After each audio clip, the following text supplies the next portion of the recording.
جاءني سؤال: كيف يمكن للمرأة أن تختار رجلاً ليكون شريكاً لحياتها؟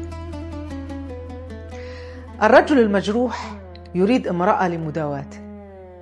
الرجل الكسول يريد امرأة لا تشتكي أبداً. الرجل غير الناضج يريد امرأة تكون بمثابة أمه الثانية.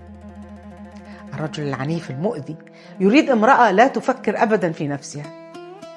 والرجل الذي لا يشعر بالأمان يريد امرأة من السهل أن يثير إعجابها لتتعلق به بشكل مرضي يشعره بالأمان.